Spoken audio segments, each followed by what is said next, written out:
ఒకసారి నాకు తెలియనటువంటి ఆ ఐటమ్ ఏంటో ఒకసారి స్క్రీన్ మీద ప్రవేశపెట్టండి. అయ్యో నేనేం చెప్పలేదురా నాయనోయ్. ఒకసారి మధ్యలో ఉండేటువంటి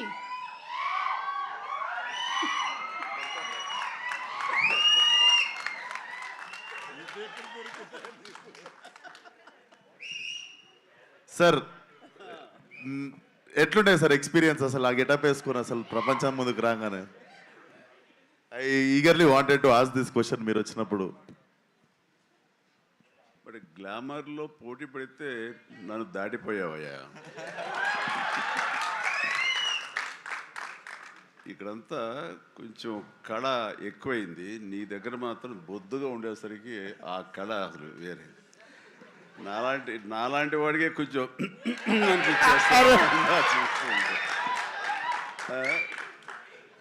చూడాలి, సినిమా చూసిన తర్వాత తట్టుకోగలమో లేదు.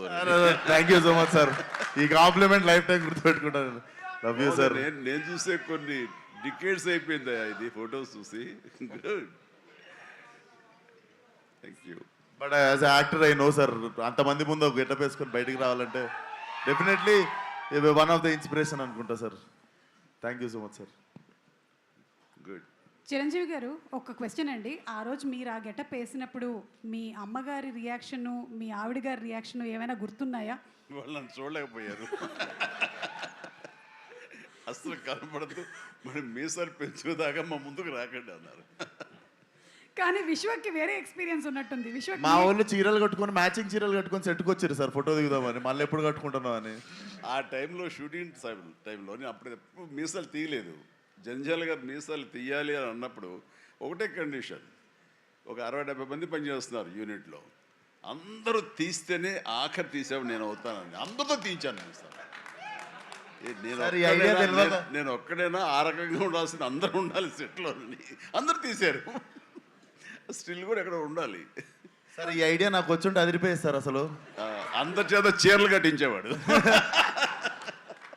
ఫస్ట్ మీ డైరెక్టర్ రామ్ నారాయణ గారితో మీసాలు తీయించారు అందరికి. అసలు నాకు ఈ ఐడియానే తట్టలేదు అసలు. అదే అంటే ఆ రోజుల్లోనే చిరంజీవి గారు చాలా కంఫర్ట్ ఉంటుంది తెలుసా. అందరికి తీసేస్తే నాకేముంది అన్నట్టుంటుంది అసలు. ఏం పర్వాలేదు విశ్వక్, ఈ రోజు మీరు ఇది మాట్లాడారు కదా, రేపటికల్లా మేము రెడీ అయిపోతుంది చూడండి.